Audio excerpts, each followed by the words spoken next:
continuous voter registration exercise will start again Thursday next week, on the 27th of April.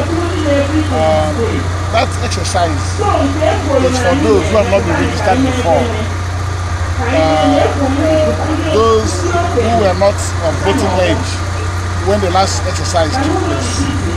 So people who turn 18 on or before 27th April are qualified to now go and register, so that they will join the band of registered voters that will define democracy, people who will play a role in electing our leaders. And this year is very important in Anambra State.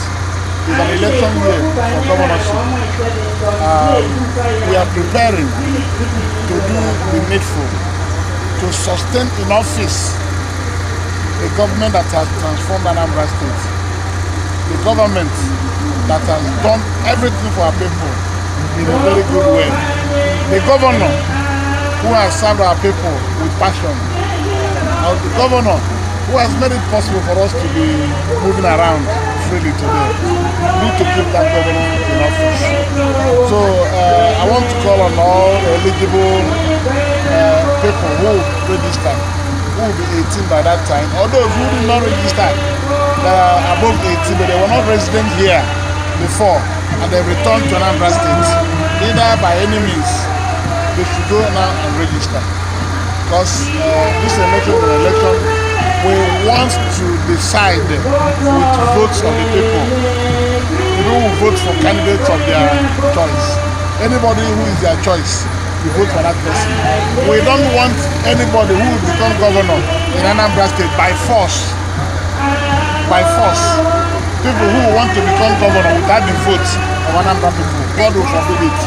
So let us go and get registered, hold our cards, and that day we will vote for the right candidate. I don't know if you have heard from some quarters, rumors making rounds that some people are buying voters' cards. I don't know if such has come to an end, and what are you advising against such rumors? Voters' cards is not a tradable commodity. It's not something anybody can buy for money. It is a crime for anybody to sell his or her voter's card. It's also a crime for anybody to buy somebody's voter's card, because voter's cards are not transferable from that person. So if somebody buys it, what's the person going to do with it? Or copy the number. Or copy the number. What are you going to do with it? You're not the owner of the card.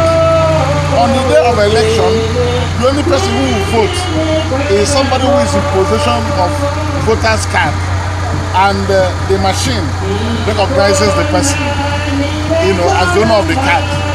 So if you sell your card, you have thrown away your franchise, something we use to join in determining who will be our leader or who will be our governor. So our people should shun people who want to buy voters' card. In fact, what I'm saying is that anybody who sees anybody who wants to buy his or her card, report the person to the police. If somebody wants to buy your voter's card with money, call the police for the person. The person should be arrested. The person is a thief. Thank you. Thank you. And I want